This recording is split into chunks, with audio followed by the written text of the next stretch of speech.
आज भी इस पेड़ से आती है बांसुरी की आवाज। और ये रहा मेरे राधा कृष्ण के चरण, और ये रहा वंशी वट के कुछ अद्भुत नजारे। और उसके पहले हम लोग करेंगे गौशाला के दर्शन। तो क्यों रुष्ट हुई हमारी राधा रानी कृष्ण जी से। और ये रहा राधा के आंसुओं से बना सरोवर। ये रहा मेरे राधा कृष्ण का हाथ। कहते वंशी वट के वन में आज भी राधा कृष्ण जी आते हैं। तो अभी बहुत कुछ है इस वन के बारे में और इस जगह के बारे में, तो सब कुछ हम जानेंगे इस वीडियो को। तो वीडियो को पूरा एंड तक देखिएगा, बीच में इसकी बिल्कुल मत कीजिए। तो चलिए वीडियो को स्टार्ट करते हैं। राधे राधे।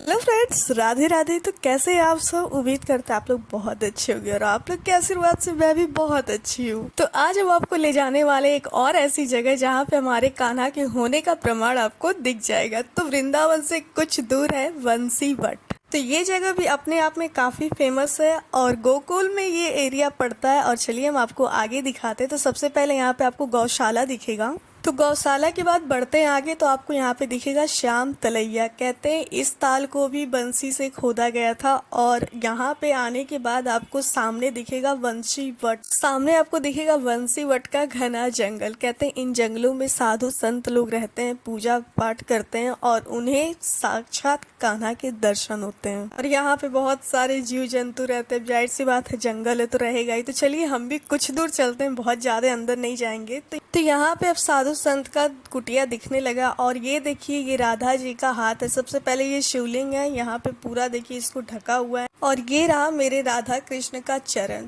तो चलिए इसको पंडित जी बहुत ही अच्छे से बताएं। ये जो पहला आपको पैर दिख रहा है ये है कृष्ण का पैर। तो जैसा कि बचपन में आपने देखा होगा कि कृष्ण के पैरों में हमेशा घुंघरू रहा करते थे, क्योंकि वो जहाँ भी जाते थे उनकी माता उनको पकड़ लिया करती थी, इस वजह से उनको हमेशा घुंघरू पहनाती थी। और ये दूसरा पैर मेरे राधा जी का है। और ये मेरे राधा जी का पैर है जिनके पैर में पतला सा पायल गया हुआ है। कहते जहाँ पे साधु संत जी थे वहाँ पे हर एक पेड़ राधा और कृष्ण है, तो इस वजह से उन लोगों को हमेशा दर्शन हो जाता है। तो मैं ज्यादा अंदर नहीं गई क्योंकि मुझे बहुत डर लग रहा था। तो लो जी अब बढ़ते हैं आगे और अब पहुंच गए वंशी वट। और ये यहाँ का प्रसाद है। कहते हैं ये मुरली कृष्ण को चढ़ाते हैं लोग प्रसाद के रूप में और अपने घर भी लेके जाते हैं। तो फाइनली हम लोग पहुंच गए उस जगह जहाँ पे हम आपको दिखाने के लिए लाए थे। तो सबसे पहले चलते हैं अंदर और आपको दिखाते हैं ये जगह। और सबसे पहले आप देखो इस वृक्ष को। कहते हैं ये वही वृक्ष है जिसपे कृष्ण बैठकर बांसुरी बजाया करते थे। तो साइड में आपको ये मंदिर दिखेगा और मंदिर के अंदर है राधा कृष्ण और कृष्ण के सारे मित्र। ये जगह भी अपने आप में काफी महत्वपूर्ण है। इसका भी एक कथा है, वो ये है कि कहते हैं कृष्ण यहाँ पे आते थे, अपनी गाय चराते थे। और जब उनकी गाय चरते हुए बहुत दूर निकल जाती थी तब वो अपनी बांसुरी बजाते थे और उसकी धुन सुनकर इनकी सारी गाय वापस आ जाती थी। और दोपहर के समय यहाँ बैठ के ये अपने दोस्तों के संग भोजन किया करते थे। और यही वो जगह है जहाँ पे हुआ था महारास लीला और पहली बार शिव जी बने थे गोपी। तो हुआ कुछ ऐसा था कि यहाँ पे महारास लीला का तो कंपटीशन चल रहा था, सारी गोपियों ने भाग लिया था। यहाँ पे कृष्ण अपनी बांसुरी बजा रहे थे और सारी गोपियां नाच रही थी। और उस समय शिव जी हमारे ध्यान कर रहे थे अपने आराध्य राधा और कृष्ण का। तभी उनको कान में आवाज जाती है, बहुत सारी घुंघरू और मधुर बांसुरी की आवाज जा रही थी, जिसे वो देखने के लिए व्याकुल हो गए और वो यहाँ चले आए। तो उनके साथ पार्वती जी भी आई। तो पार्वती जी अंदर आ गई, लेकिन शिव जी को दो गोपियों ने रोक लिया क्योंकि यहाँ पे लड़कों का आना मना था। अब शिव जी परेशान हो जाते कि मैं कैसे देखूं, और उन्होंने बाहर से देख लिया था कि यहाँ पे कृष्ण जी हैं। तब वो गोपियों से पूछते कि मैं ऐसा क्या करूँ कि जिससे मैं अंदर जा सकूं। तो गोपियां कहती हैं जाके यमुना जी से आप विनती कीजिए कि वो आपको गोपी बना दे, तो गोपी आप अंदर आ सकते हैं। तो शिव जी जाके ऐसे ही करते हैं और यमुना जी उनको अपना पूरा आभूषण पहना देती हैं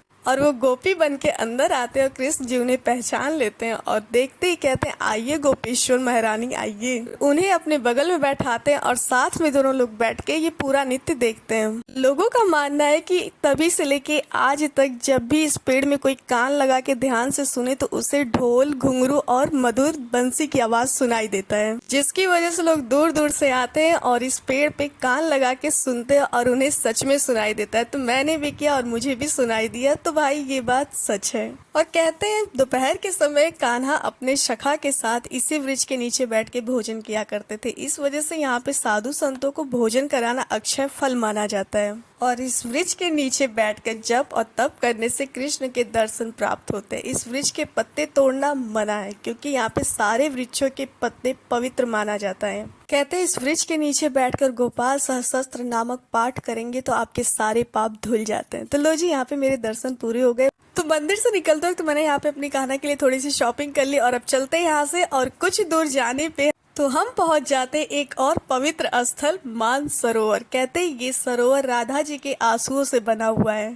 तो ये जगह गोकुल के माठ जिला में स्थित है। ये राधा रानी का मंदिर है और कहते हैं ये सरोवर राधा जी के आंसुओं से बना हुआ है। यहाँ पे राधा जी कृष्ण से रूठ के आई हुई थी और वो समय था जब महारास लीला हो रहा था। तो जैसा कि मैंने वीडियो में आपको बताया था कि शंकर जी यहाँ गोपी के रूप में आए थे, तो उनका स्वागत कृष्ण करके अपने बगल में बैठा लिए थे। इस बात से राधा जी को बहुत जलन हुआ और बहुत रुष्ट हो गई और वो उस जगह से निकल के चलते चलते यहाँ पे आके बैठ गई थी गुस्से में। जब कृष्ण को दिखा कि राधा कहीं नहीं दिख रही तो राधा को ढूंढते वो यहाँ पहुंचते हैं और शंकर जी के बारे में पूरी कथा बताते हैं। उसके बाद राधा जी को परेशान करने के लिए कृष्ण कुछ देर के लिए छिप जाते हैं। राधा जी को लगता है कि शायद मैं समझ नहीं पाई, इस वजह से कृष्ण मुझसे नाराज होके चले गए और इस वजह से वो इतना रोई कि उनके आंसुओं से आज ये सरोवर बन गया। फिर कृष्ण आते हैं और राधा जी को लेके अपने साथ चले जाते हैं। तो यहाँ पे ये मंदिर बना है राधा जी का और इसमें गोपेश्वर महादेव की मंदिर भी है और यहाँ पे स्वास्तिक बना है। जो भी नए कपल आते हैं यहाँ पे स्वास्तिक बनाते हैं और राधा जी का आशीर्वाद लेते हैं। कहते हैं इस मंदिर में सोम पापड़ी का प्रसाद चढ़ता है। तो फ्रेंड्स, उम्मीद करते हैं आपको ये वीडियो काफी पसंद आ गई। मुझे जितना नॉलेज था मैंने आप लोग से शेयर कर दिया। आप लोग को पता था नहीं, मुझे कमेंट में जरूर बताएगा। मिलते हैं बहुत जल्द ऐसे नए इंटरेस्टिंग वीडियो के साथ। तब तक रखिए अपना ख्याल। Take care and bye bye.